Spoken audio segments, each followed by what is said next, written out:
We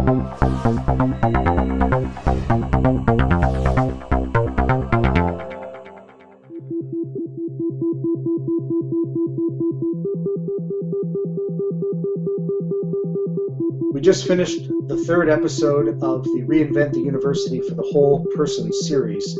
And in this third episode, we are looking specifically at the next learning environments. What is the right balance between the physical and the virtual? And especially, we wanted to explore how we can get past the simple binaries of face-to-face versus online, or virtual environments versus traditional universities. Technology is fundamentally altering the opportunities that people have for learning. Most of us on this panel grew up in a knowledge-scarce world where we recognized that campuses had greater opportunities for learning. And now there are more opportunities to learn on your phone, on your computer every day.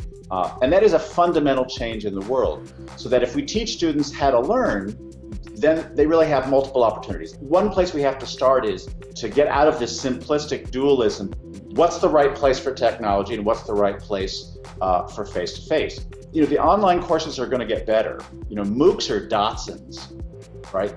This is the first generation, and we're still making Buicks at most college campuses. The goal of the open web to create, informal learning, or the way in which we go about doing all these things, why are we not modeling that in our universities? I mean, we have the cheapest platform possible.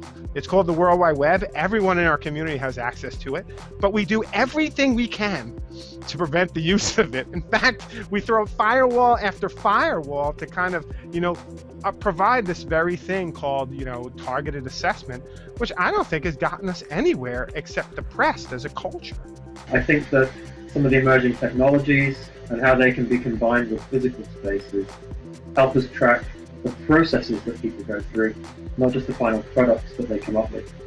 We had a good discussion about some of the ways that the faculty role is inevitably going to change.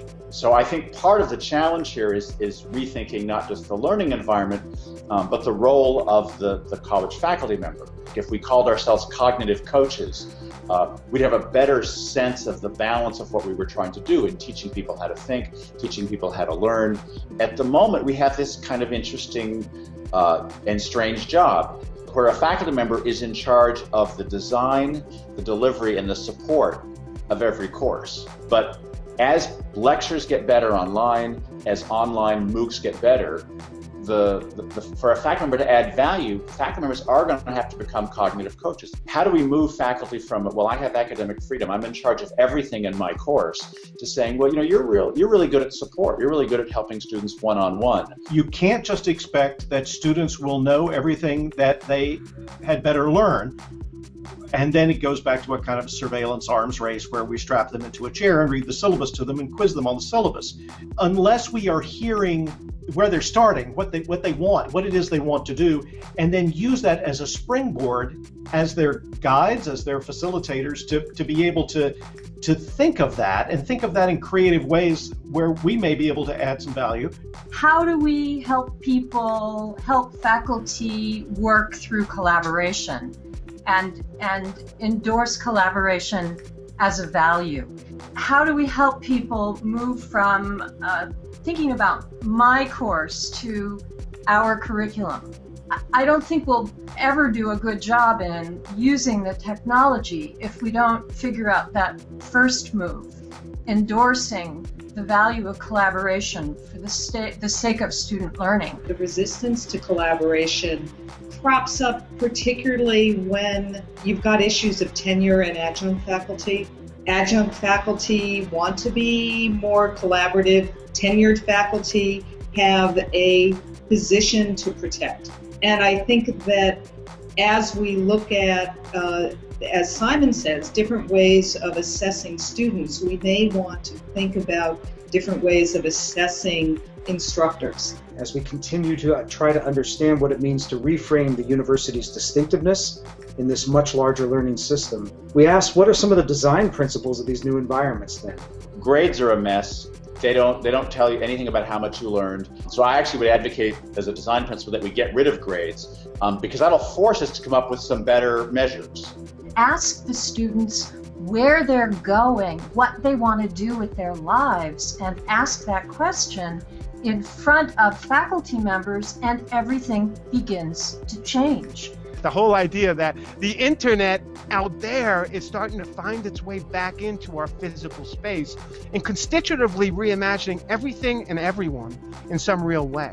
How we can start using these virtual spaces to deeply reimagine or reinforce or even just redesign the physical spaces in which we inhabit on campus.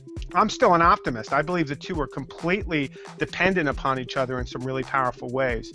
And I would hate to see in the wake of MOOC mania, people kind of discount the fact that that movement was still, like the internet, a product of the university.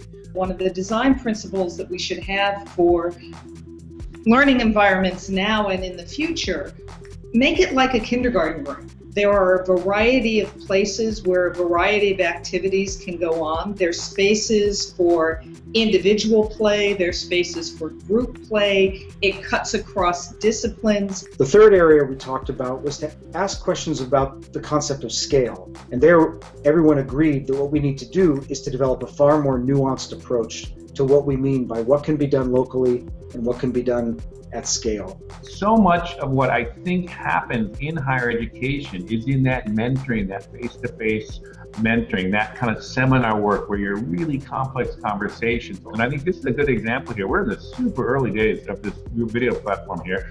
And yet here we are pulling people from all over the world, and we're pretty fluidly going this. Now push it up 5 years and you're going to just have all super seamless connection like that and be able to have 150 people doing this pretty well. When we really think out of that extension of the physical space into the virtual, there's this kind of melding point, this middle row space here of video that I think is going to be a great connector. If education is scalable, if this is a shift where we're going from gas cars to electric cars, then ultimately the petrol stations are going to go away.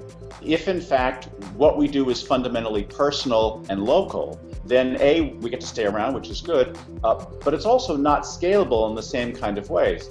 As faculty, we've tended not to want to get customized and personal, but in fact that may be where the value is. Again, the whole person, the integrating of all of these things into you as an individual is a place where we can add value, but it's not scalable.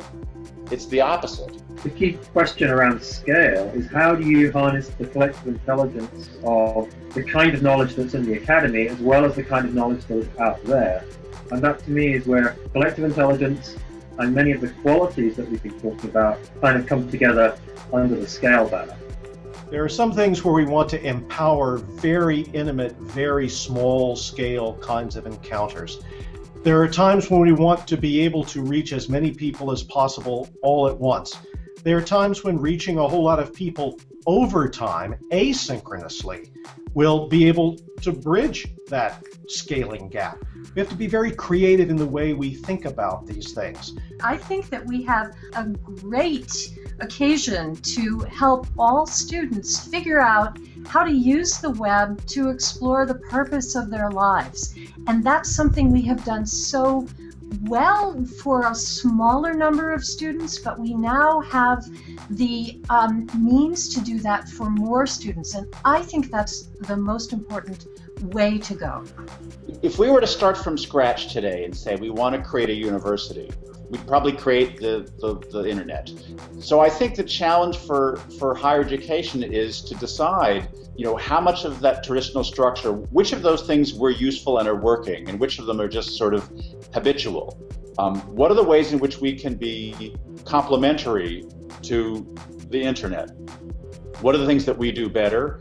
What are the things that we don't have to do anymore at all?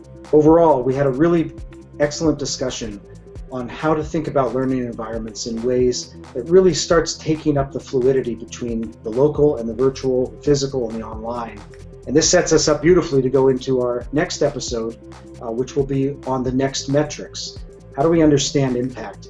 How do we help to evaluate students in ways that grades that are tied to courses to very particular physical spaces no longer seem fully adequate?